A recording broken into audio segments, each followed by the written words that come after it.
میرا خون کھول کے رہ گیا تھا۔ آخر وہ شخص اپنے آپ کو سمجھتا کیا تھا؟ میں ٹھیک 9 بجے ہال میں پہنچ چکی تھی جہاں پر منگنی کی رسم ادا کی جا رہی تھی۔ اس شخص کو ایک حسین دوشیزہ کے ساتھ بیٹھا دیکھ کر میرے تو تن بدن میں آگ سی لگ گئی۔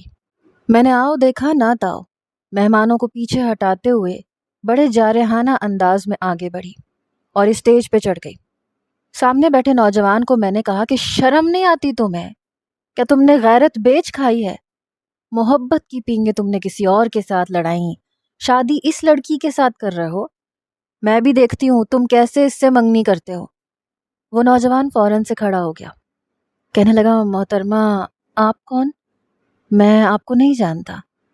میں نے کہا زیادہ بننے کی کوشش مت کرو، تم نے جو کچھ میری دوست کے ساتھ کیا ہے میں تمہیں کسی اور لڑکی کی زندگی برباد نہیں کرنے دوں گی۔ محبت تم نے میری دوست سے کی اور اس کا پورا فائدہ اٹھانے کے بعد اب جب وہ تمہارے بچے کی ماں بننے والی ہے تو اسے چھوڑ کر تم اس لڑکی سے منگنی کر رہے ہو۔ یاد رکھنا میرے ہوتے ہوئے ایسا کبھی نہیں ہو سکتا۔ میں کسی بھی دوسری لڑکی کو تمہارے دھوکے میں نہیں آنے دوں گی، کیونکہ تم مرد ذات صرف ہوس کے پجاری ہوتے ہو۔ میری بات سن کے وہ لڑکی بھی کھڑی ہو گئی، جو کہ اب حیرت سے کبھی مجھے اور کبھی اس نوجوان کو دیکھ رہی تھی۔ وہ کہنے لگی وجدان یہ کون ہے؟ تو وہ کہنے لگا پتہ نہیں کون پاگل اٹھ کے آ گئی ہے، مجھے لگتا ہے شاید مینٹل ہاسپٹل سے آئی ہے، جو منہ میں آ رہا ہے بکے چلی جا رہی ہے۔ رانیہ میں اس کو نہیں جانتا، یہ کون ہے؟ میں نے چٹکی بجائی اور کہا اے مسٹر، ادھر میری طرف دیکھ کے بات کرو۔ دیکھو میں تم جیسے لڑکوں کی چال بازیوں کو اچھے طریقے سے سمجھتی ہوں۔ تمہاری شادی ہوگی تو صرف اور صرف میری دوست سے ہوگی، کیونکہ تم نے اس کی زندگی برباد کی ہے، اس لیے اب عزت بھی اسے تم ہی دو گے۔ زیادہ اوور سمارٹ بننے کی کوشش مت کرو۔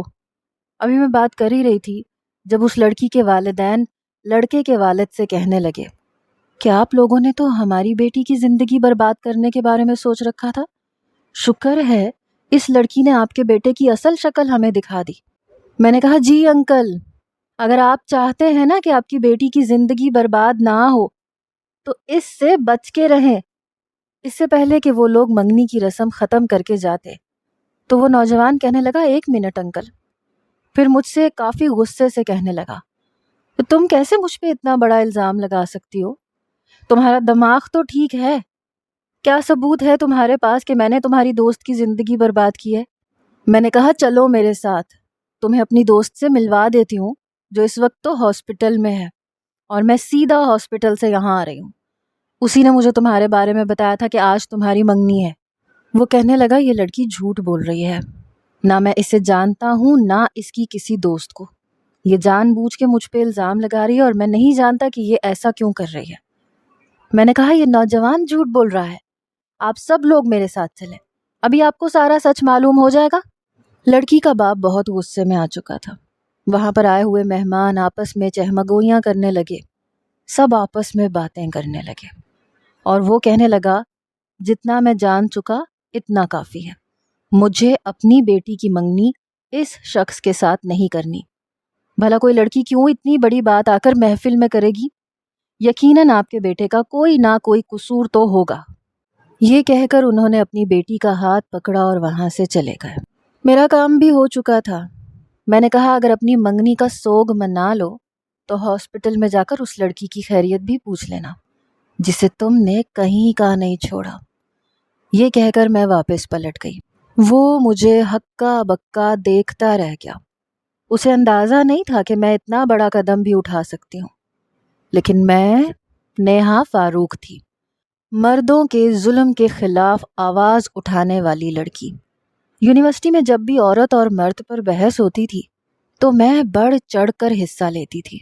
مجھے ایسے مردوں سے سخت نفرت تھی جو لڑکیوں کے ساتھ زیادتی کرتے ہیں، ظلم کرتے ہیں اور انہیں پیار کے جھانسے میں پھنساتے ہیں، اور مجھے ان معصوم لڑکیوں سے بس اتنا غصہ ضرور تھا کہ کیوں لڑکوں کی باتوں میں آ کے اپنی عزت کا جنازہ نکالنے کے لیے تیار ہو جاتی ہیں۔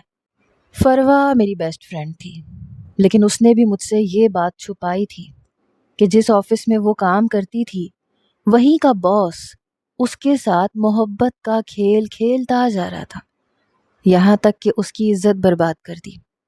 اب جب وہ پریگننٹ ہوئی اور یہ بات اس نے اپنے باس کو بتائی تو اس نے شادی سے صاف انکار کر دیا، بلکہ اس نے یہ کہا کہ میں ہاسپٹل میں تمہارا نام لکھوا دیتا ہوں، تم جا کے ابارشن کروا لو اور اپنی زندگی جیو، کیونکہ میں تم جیسی مڈل کلاس لڑکی کو امپلائی تو رکھ سکتا ہوں لیکن اسے بیوی نہیں بنا سکتا۔ جب یہ بات میں نے سنی تو میرے تن بدن میں آگ لگ گئی۔ میری دوست اس وقت ہاسپٹل میں تھی۔ میں نے کہا تم ایسا کچھ نہیں کرو گی، میں اس شخص کو مجبور کر دوں گی کہ وہ تم سے نکاح کرے، اور اسی لیے میں اس ہال میں پہنچ گئی تھی جہاں اس شخص کی منگنی ہو رہی تھی، اور اس کی ساری سچائی میں نے بیان کر دی۔ پھر وہاں سے میں سیدھا اپنے گھر گئی۔ پھر میں نے فروا کو کال کی۔ میں نے کہا میں نے تمہارا بدلہ اس شخص سے لے لیا ہے۔ وہ کہنے لگی کیا مطلب؟ اب کیا کیا ہے تم نے؟ میں نے کہا میں نے جا کر اس کی منگنی پہ تماشا لگا دیا، بتا دیا کہ اس نے محبت کا ناٹک تم سے کیا تھا۔ پتہ ہے تمہیں، لڑکی والوں نے تو اسے منہ پہ انکار کر کے واپسی کی راہ لے لی۔ اب ٹھکانے آئے گی اس کی عقل، ملنے بھی آئے گا تم سے۔ وہ کہنے لگی کس کی منگنی توڑوا آئی ہو تم وہاں جا کے؟ میں نے تم سے کہا بھی تھا کہ یہ امیر لوگ کبھی بھی ہم غریبوں کو نہیں اپناتے، اور وہ شخص وہ تو اس لڑکی سے نکاح کر چکا ہے، منگنی کی رسم کے بجائے اس نے نکاح کیا تھا، اور اس نے مجھے اپنی ویڈیو بھی بھیجی تھی۔ میں نے کہا کیا مطلب؟ ایسا کیسے ہو سکتا ہے؟ تم نے مجھے جو ہال بتایا تھا میں نے وہاں جا کے یہ سب تماشا لگا دیا۔ وہ کہنے لگی کون سا ہال؟ میں نے کہا وہی راجپوت مارکی۔ وہ کہنے لگی اس نام کے مارکی بہت سی جگہ پہ بنے ہوئے ہیں، تم کہاں گئی تھی؟ میں نے کہا وہ جو گلشن کی سائڈ پہ ہے، تمہارے ہاسپٹل سے کچھ دور۔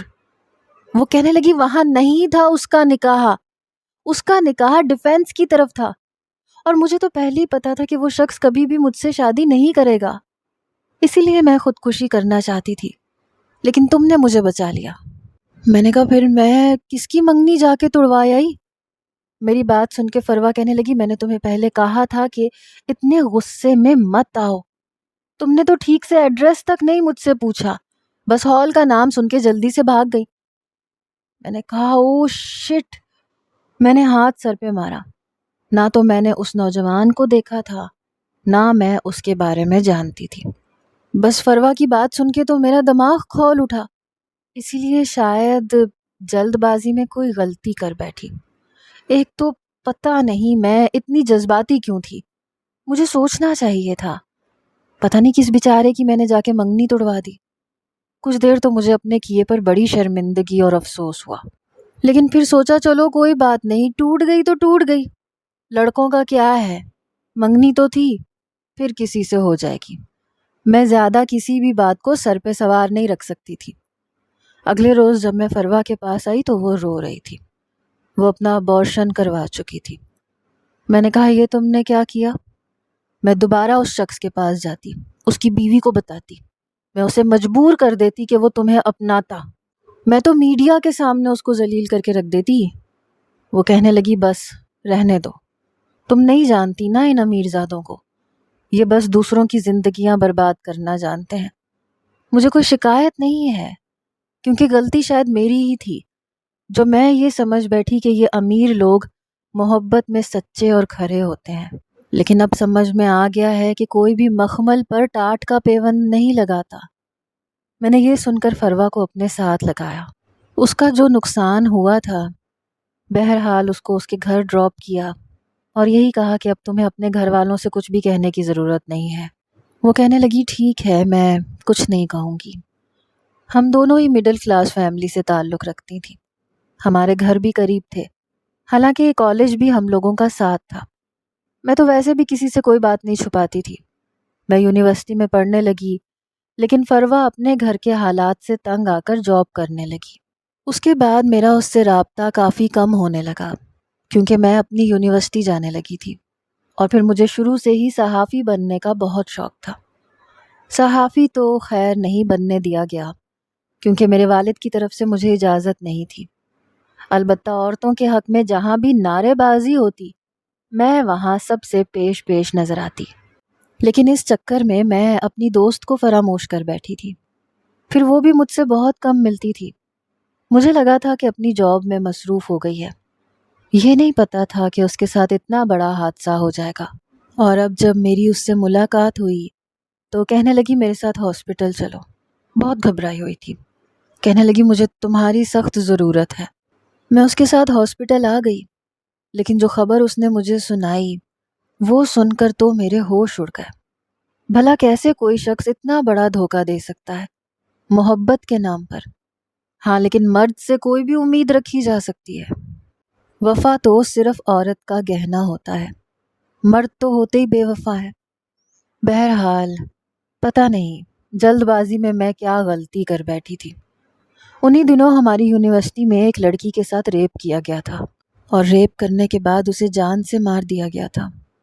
اس واقعے کی جب خبر مجھے ملی تو میرے ہوش اڑ کے رہ گئے۔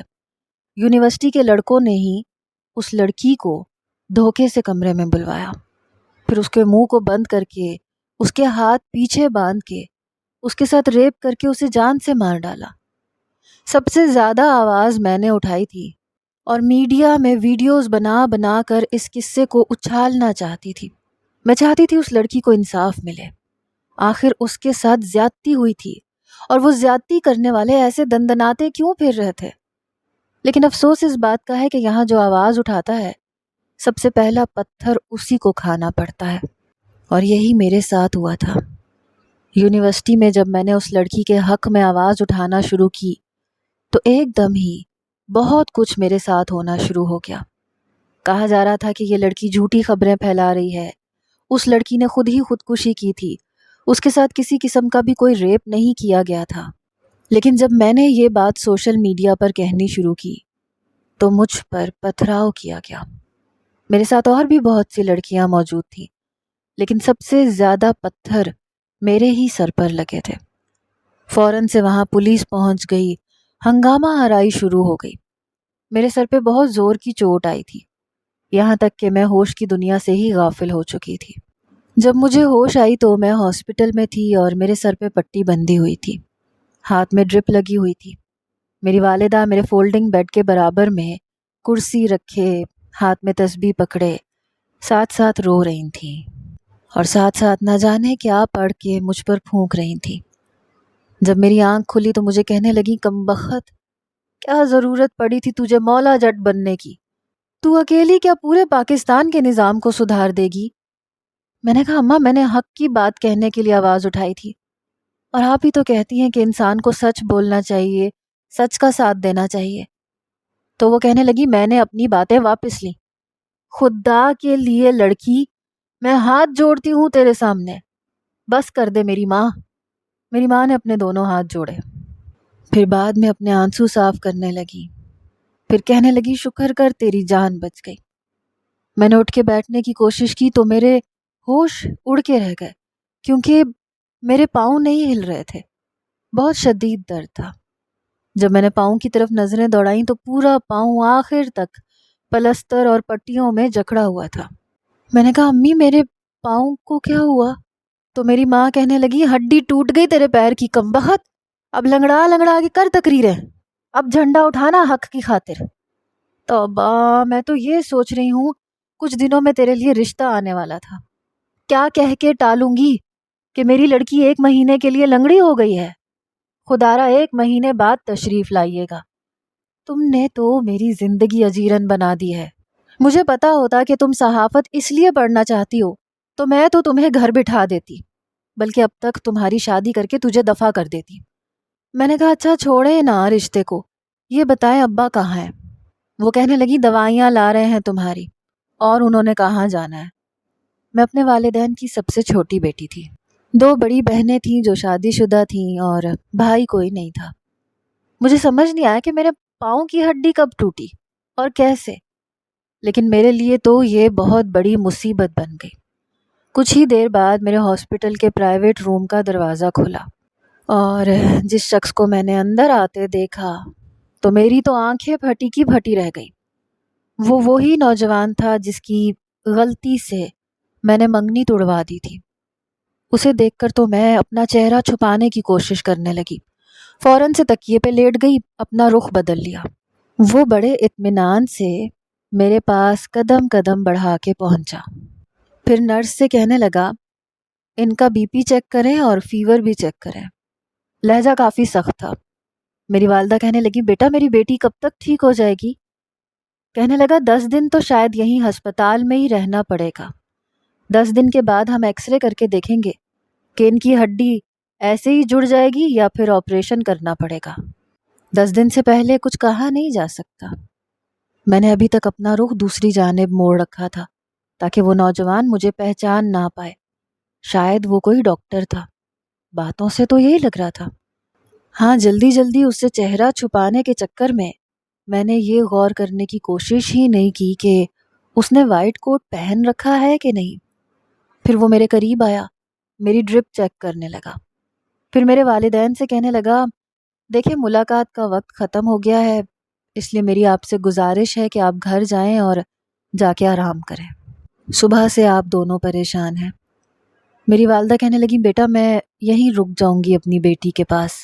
تو وہ کہنے لگا دیکھیں ہمارا اسٹاف بہت اچھا ہے اور آپ کو یہاں رکنے کی اجازت نہیں دی جائے گی، آپ کی بیٹی کا پورا خیال رکھا جائے گا، آپ جائیے، اگر کوئی بھی مسئلہ ہوا تو میں آپ کو کال کر کے بلا لوں گا، لیکن یہاں کے رولز ایسے ہیں کہ ہم کسی کو بھی یہاں رکنے نہیں دیتے۔ اس سے پہلے کہ میری والدہ وہاں سے باہر جاتی میں نے ان کا ہاتھ پکڑ لیا۔ میں نے کہا امی آپ یہیں رک جائیں۔ میرے والد کہنے لگے بیٹا تمہیں یہاں فکر کرنے کی ضرورت نہیں ہے، یہاں کا اسٹاف بہت اچھا ہے، تمہیں کوئی مشکل پیش نہیں آئے گی۔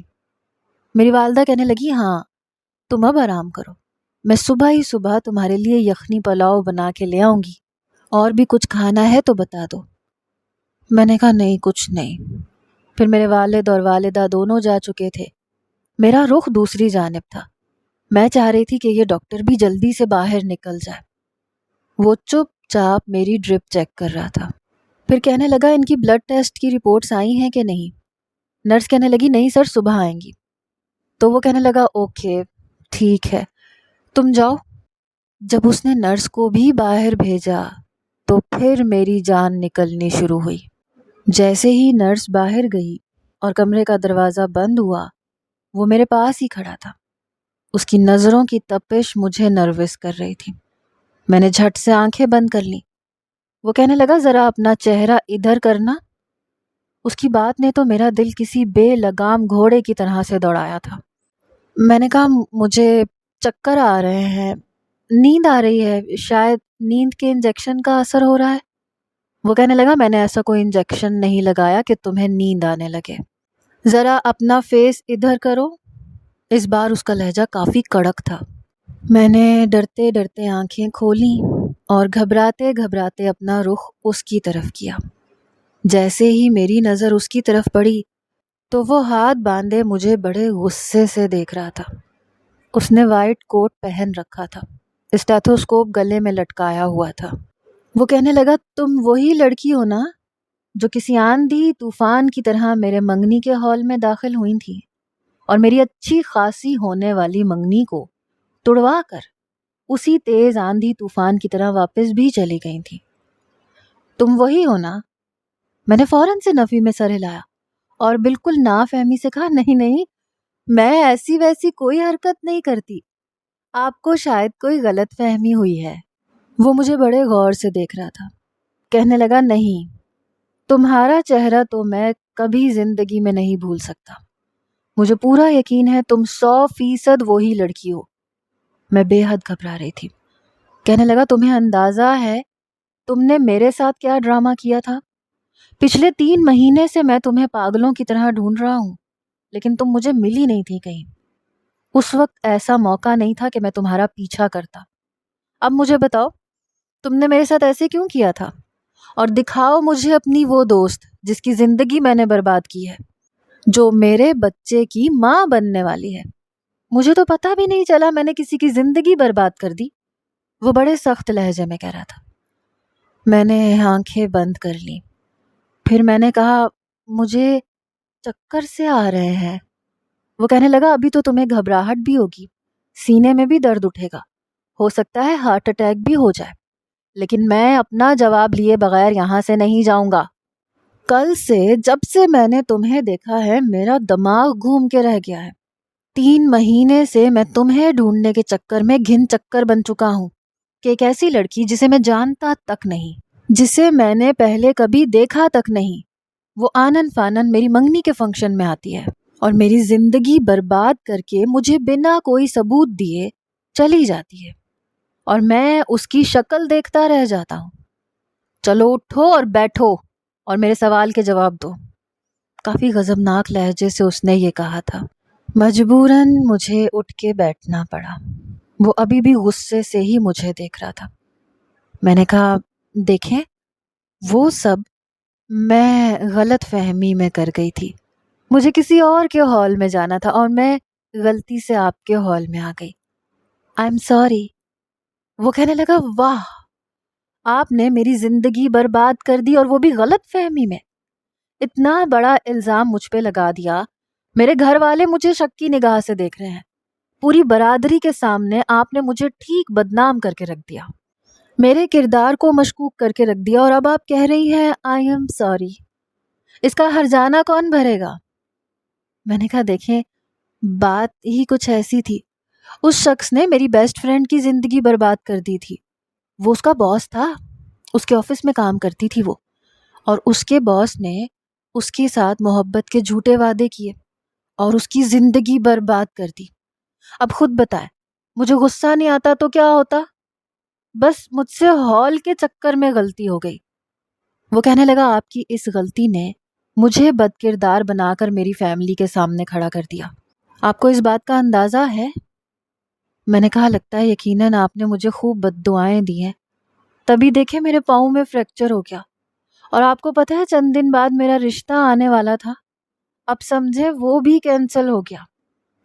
میری وجہ سے آپ کا رشتہ ٹوٹا اور آپ کی بد دعا کی وجہ سے میرا رشتہ ٹوٹ جائے گا، تو دیکھیں حساب تو برابر ہو گیا نا، میں نے جان چھڑانے والے انداز میں کہا۔ وہ کہنے لگا، ایسے کیسے برابر ہو گیا؟ حساب تو میں برابر کروں گا، کیونکہ آپ نے مجھ پر جھوٹا الزام لگایا ہے، جس کی وجہ سے پوری برادری مجھے شک بھری نظروں سے دیکھ رہی ہے۔ کوئی مجھے اپنی بیٹی دینے کو تیار نہیں۔ اب میں اس کی بات کا بھلا کیا جواب دے سکتی تھی؟ میں نے کہا، دیکھیں، میں آپ کے گھر والوں کے سامنے معذرت کر لیتی ہوں۔ وہ کہنے لگا، اس سے کیا ہوگا؟ میرے والدین کہیں گے کہ میں نے تمہیں ڈرایا دھمکایا ہے۔ بہرحال تم نے میرے ساتھ اچھا نہیں کیا۔ یہ کہنے کے بعد وہ کمرے سے باہر چلا گیا۔ میں نے سکون سے گہرا سانس لیا۔ میں نے کہا، شکر ہے بلا ٹلی، لیکن وہ بلا تو جیسے میری جان کو آ گئی تھی۔ اگلے روز صبح وہ ڈاکٹر پھر سے میرے کمرے میں موجود تھا۔ وہ نرس سے کہہ کر میرا بی پی چیک کروا رہا تھا، پھر میڈیسن بھی دے رہا تھا۔ نرس مجھے میڈیسن دے کے چلی گئی، لیکن وہ وجدان کا بچہ وہیں کھڑا رہا۔ میری فائل چیک کرنے کے بعد کہنے لگا، رات کو نیند تو ٹھیک سے آئی تھی آپ کو؟ میں نے کہا، جی، میں تو آرام سے سو گئی تھی، میں چاہتی تھی بس وہ جلدی سے یہاں سے چلا جائے۔ پھر فائل بند کر کے اس نے ایک طرف رکھ دی، میرے پاس آیا، کہنے لگا، لیکن مجھے رات بھر نیند نہیں آئی، بار بار اپنی منگنی کی رات یاد آتی رہی اور میرا خون کھولتا رہا۔ تم جانتی ہو تم نے میرا کتنا بڑا نقصان کیا ہے۔ ایک تو ویسے خوبصورت لڑکیوں کا ملنا بڑا مشکل ہو گیا ہے، زیادہ تر تو تم جیسی ایوریج قسم کی لڑکیاں دیکھنے کو ملتی ہیں۔ بڑی مشکل سے مجھے وہ لڑکی ملی تھی جو بالکل میری آئیڈیل تھی، لیکن تم نے آ کر سب کچھ برباد کر دیا۔ اب بتاؤ میں کہاں سے ویسی خوبصورت لڑکی اپنے لیے ڈھونڈوں گا؟ اس بات پہ مجھے اچھی خاصی تپ چڑھی۔ میں نے کہا، آپ کی آنکھیں ہیں یا ٹچ بٹن؟ میں آپ کو ایوریج لڑکی نظر آتی ہوں؟ آپ کی شاید آنکھیں خراب ہیں، میرا شمار اچھی خاصی خوبصورت لڑکیوں میں ہوتا ہے۔ میں نے ایک ابرو چڑھا کے کہا، کیونکہ میں واقعی خوبصورت تھی اور مجھے اپنی خوبصورتی کا بخوبی اندازہ بھی تھا۔ وہ کہنے لگا، اچھی خاصی خوبصورت، اور وہ بھی تم، مائی گاڈ۔ یہ کہتے ہوئے وہ دانت نکال کے ہنس رہا تھا۔ میرا جی چاہا اس کا منہ توڑ دوں۔ کہنے لگا، تمہاری ویڈیو موبائل پہ دیکھی تھی میں نے، کافی فسادی قسم کی لڑکی ہو تم۔ یہ کہتے ہوئے اس نے سرنج میں انجیکشن بھرا۔ میں نے کہا، میں حق کی خاطر آواز اٹھانے والوں میں سے ہوں۔ میری بات سن کر وہ طنزاً مسکرایا، کہنے لگا، اس کی خاطر چاہے اپنی ٹانگ ہی کیوں نہ ٹوٹ جائے۔ اور سر ہی کیوں نہ پھٹ جائے۔ میں نے بھی جذبات میں آ کے کہہ دیا کہ ہاں بے شک جان چلی جائے، مجھے فرق نہیں پڑتا۔ پھر وہ انجیکشن میری طرف لے کے آیا تو میں نے کہا مجھے انجیکشن نہیں لگوانا، مجھے بہت ڈر لگتا ہے، درد ہوگا۔ وہ کہنے لگا حیرت ہے، پھٹے ہوئے سر اور ٹوٹے ہوئے پاؤں میں درد نہیں ہو رہا تمہیں، اور انجیکشن کے درد کی فکر ہے، چلو زیادہ ڈرامے مت دکھاؤ۔ یہ کہہ کر اس نے مجھے انجیکشن لگایا۔ میں نے آنکھیں زور سے میچ لی۔ انجیکشن لگانے کے بعد کہنے لگا اب میں گھر جا رہا ہوں، میری ڈیوٹی رات کی ہوتی ہے، رات کو ملاقات ہوگی۔ وہ مجھ سے یوں بے تکلف تھا جیسے ہمارے بڑے اچھے مراسم رہ چکے ہوں۔ وہ کمرے سے جا چکا تھا۔ کچھ دیر بعد میرے والدین آ گئے۔ میں نے ابا سے کہا پلیز ابا میں اب ٹھیک ہوں، مجھے آپ گھر واپس لے جائیں، مجھے نہیں رہنا یہاں۔ تو ابا کہنے لگے 8 دن سے پہلے تو ممکن نہیں ہے یہ، ابھی تو تمہارا پاؤں اس قابل نہیں ہے کہ تم چل سکو۔ بہرحال میں اس ڈاکٹر کھڑوس کا سامنا نہیں کرنا چاہتی تھی۔ پتہ نہیں اس کی نظروں میں ایسا کیا تھا کہ میں ایک بااعتماد لڑکی ہوتے ہوئے بھی اس سے گھبرانے لگی تھی۔ جیسے ہی رات ہوئی میری والدہ مجھے کھانا کھلا کر واپس چلی گئی اور میں جلدی سے سوتی بن گئی۔ میں چاہتی تھی جب وہ ڈاکٹر واپس آئے تب تک میں سو چکی ہوں تاکہ وہ مجھ سے کوئی بھی زیادہ سوال جواب نہ کرے، یا شاید میرے اندر کہیں نہ کہیں یہ ندامت تھی کہ میری غلطی کی وجہ سے اس کی منگنی ٹوٹ گئی اور وہ لوگوں کی نظر میں مشکوک ہو گیا۔ جیسے ہی کمرے کے دروازے پہ دستک ہوئی تو میں نے آنکھیں بند کر لی۔ اب اندر آنے والا ڈاکٹر وجدان ہی تھا، اس کے ساتھ شاید نرس موجود تھی۔ مجھے دیکھ کے کہنے لگا آپ سونے کا ڈرامہ نہ کریں کیونکہ مجھے پتا ہے آپ جاگ رہی ہیں۔ پھر نرس سے کہنے لگا آپ اس کی ڈرپ چینج کر دیں اور جو میڈیسن میں لکھ کے دے رہا ہوں اسی کی ڈرپ لگا دیں۔ وہ کہنے لگی میں ابھی وارڈ بوائے سے سامان منگواتی ہوں۔ یہ کہہ کر وہ نرس باہر چلی گئی۔ میں نے آنکھیں کھولیں تو وہ مجھے دیکھ کر مسکرانے لگا، پھر کہنے لگا کیسا محسوس ہو رہا ہے آپ کو؟ میں نے کہا میں ٹھیک ہوں، اب آپ ایسا کریں مجھے ہاسپٹل سے چھٹی دے دیں۔ کہنے لگا میں نے اس معاملے میں آپ سے نہیں پوچھا کہ آپ کو کیسا محسوس ہو رہا ہے، میں یہ کہہ رہا تھا کہ آپ کی چوری پکڑی گئی تو آپ کو اس حوالے سے کیسا محسوس ہو رہا ہے۔ پھر وہ میرے بیڈ کے پاس رکھی کرسی پہ بیٹھ گیا۔ کہنے لگا میں سوچ رہا ہوں کہ لڑکی تم بھی خوبصورت ہو اور تمہاری وجہ سے میرا بہت بڑا نقصان ہو گیا، اس لیے میں سوچ رہا ہوں کہ شادی تم سے کر لوں۔ نقصان تم نے کیا ہے تو ہر جانا بھی تمہیں بھرنا چاہیے۔ یہ سن کر تو میرا اوپر کا میٹر ایک دم شارٹ ہو گیا۔ میں نے کہا آپ نے یہ سوچ بھی کیسے لیا؟ آپ مجھے ایسی ویسی لڑکی سمجھتے ہیں؟ میں نے غلطی کی تھی اور اس کی معافی مانگ لی ہے۔ دیکھیں میں یہ اجازت ہر کسی کو نہیں دیتی کہ وہ یوں منہ اٹھا کے میرے بارے میں شادی کی باتیں کرے۔ میری بات پہ کہنے لگا نہیں، آپ مجھے واقعی اچھی لگی ہیں، آپ کہیں تو میں اپنے والدین سے بات کر لیتا ہوں۔ میں نے کہا جی نہیں، کیونکہ مجھے آپ بالکل بھی اچھے نہیں لگے۔ میں نے صاف منہ پہ انکار کر دیا۔ مجھے یوں لگا جیسے اس کا چہرہ بجھ سا گیا ہو۔ میں نے کہا پلیز آپ یہاں سے جا سکتے ہیں، میں سونا چاہتی ہوں اور جلد از جلد میری اس ہاسپٹل سے جان چھڑوائیں، میں گھر پہ رہ کے بھی احتیاط کر سکتی ہوں۔ یہ سن کر اس نے کہا ٹھیک ہے میں کوشش کرتا ہوں۔ بڑے بجھے دل کے ساتھ وہ میرے کمرے سے باہر جا چکا تھا۔ میں دوبارہ سے آنکھیں بند کر کے لیٹ گئی۔ نرس آئی، مجھے دوسری ڈرپ لگا کے چلی گئی، لیکن آدھی رات کو جیسے ہی دروازہ کھلا اور میری آنکھ کھلی تو مجھے لگا کہ ڈاکٹر وجدان ہی ہوگا۔ میں نے آنکھیں فوراً سے بند کر لیں۔ پھر قدموں کی چاپ آہستہ آہستہ میرے قریب آئی۔ میرا دل بڑی زور زور سے دھڑک رہا تھا۔ میں یوں ظاہر کر رہی تھی کہ جیسے سو چکی ہوں، لیکن میں یہ نہیں جانتی تھی کہ جو کچھ میرے ساتھ اس کے بعد ہونے والا تھا وہ تو میں سوچ بھی نہیں سکتی تھی۔ اچانک سے کسی نے میرے منہ پہ ہاتھ رکھا۔ میں نے جھٹ سے آنکھیں کھولی تو میری جان نکل گئی، کیونکہ آگے میرے کمرے میں آنے والے کوئی نقاب پوش تھے، جن میں سے ایک نے میرے منہ پہ ہاتھ رکھا، دوسرے کے ہاتھ میں پسٹل تھی۔ جس شخص کے ہاتھ میں پسٹل تھی اس نے اپنی جیب سے رومال نکال کے دیا، کہنے لگا اس کا منہ باندھو۔ میں تو کچھ بول ہی نہیں پائی، تب تک وہ میرے منہ پہ رومال باندھ دیا گیا، میرے ہاتھوں کو ڈرپ سے آزاد کر کے اسے میری فولڈنگ بیڈ کے لوہے کے کناروں سے باندھ دیا گیا۔ مجھے سمجھ نہیں آ رہا تھا کہ یہ نقاب پوش کون ہے اور میرے ساتھ یہ سب کچھ کیا کر رہے ہیں۔ ان میں سے ایک نوجوان کہنے لگا، بہت شوق تھا تمہیں اس لڑکی کے حق میں آواز اٹھانے کا، تمہارا ہم اسی ہاسپٹل کے اسی کمرے میں وہ حشر کریں گے کہ تم یاد کرو گی۔ یہ سن کر تو جیسے میری جان نکلی۔ ان میں سے ایک شخص نے میرے جبڑے اپنے ہاتھ میں لیے اور زور سے دبائے۔ میرے منہ پر پٹی نہ بندھی ہوتی تو ایک دل خراش چیخ میرے منہ سے ضرور برآمد ہوتی۔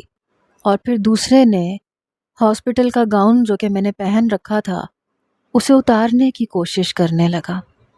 میرے دونوں ہاتھ بندھے ہوئے تھے، منہ بھی بندھا ہوا تھا، ایک پاؤں میں فریکچر تھا، لیکن دوسرے پاؤں سے میں اپنا بچاؤ کر رہی تھی۔ میں نے اپنا گھٹنا اس شخص کے پیٹ میں زور سے مارا۔ میں چاہ رہی تھی کہ کسی نہ کسی طرح میرے منہ سے وہ پٹی کھل جائے۔ جیسے ہی گھٹنا اس کے پیٹ میں لگا وہ مجھے مغلیات بکنے لگا، کہنے لگا، کمینی تجھے چھوڑوں گا نہیں۔ پھر وہ شخص میرے قریب آ گیا۔ میں رونے لگی۔ مجھے اندازہ نہیں تھا کہ ہاسپٹل کے ایک کمرے میں میرے ساتھ ایسا گھنونا کھیل بھی کوئی کھیل سکتا ہے۔ اس شخص نے جیسے ہی میرا گاؤن اتارنا چاہا تو اسی وقت دروازے پر بہت زور کی دستک ہوئی۔ وہ دونوں گھبرا گئے۔ باہر ڈاکٹر وجدان کی آواز تھی۔ وہ کہہ رہے تھے کہ جو کوئی بھی ہے دروازہ کھولے ورنہ ہم تم لوگوں کو چھوڑیں گے نہیں۔ اس کے علاوہ دوسرے اسٹاف ممبرز کی بھی آوازیں آ رہی تھیں۔ ایسے لگ رہا تھا جیسے دروازے کے باہر بہت سے لوگ ہیں اور دروازے کو توڑنے کی کوشش کر رہے ہیں۔ میں نے دل ہی دل میں شکر ادا کیا۔ پھر فوراً وہ دونوں نوجوان کھڑکی کے راستے بھاگ گئے۔ جیسے ہی دروازہ کھلا تو ڈاکٹر وجدان بے حد پریشان تھا۔ مجھے دیکھتے انہوں نے فوراً میرے منہ کی پٹی کھولی۔ میں روئے جا رہی تھی۔ پھر میرے ہاتھ کو پکڑ کے کہنے لگے، تم فکر نہ کرو، یہ دونوں نوجوان پکڑے جائیں گے۔ وہ تو شکر ہے میں نے کیمرے میں دیکھ لیا تھا۔ میں اٹھ کے بیٹھ گئی۔ نرس میرے پاس آ گئی، کہنے لگی، آپ فکر نہ کریں، وہ دونوں پکڑے گئے ہیں اور پولیس پہنچنے والی ہے۔ ہمارے گارڈز نے ان دونوں کو پکڑ کے ایک کمرے میں بند کر دیا ہے۔ اللہ نے آپ کی عزت بچا لی۔ اگر ڈاکٹر وجدان اس وقت کیمرے کی فوٹیج نہ دیکھتے تو… یہ کہہ کے نرس چپ ہو گئی اور مجھے اپنے آپ میں شرمندگی محسوس ہو رہی تھی۔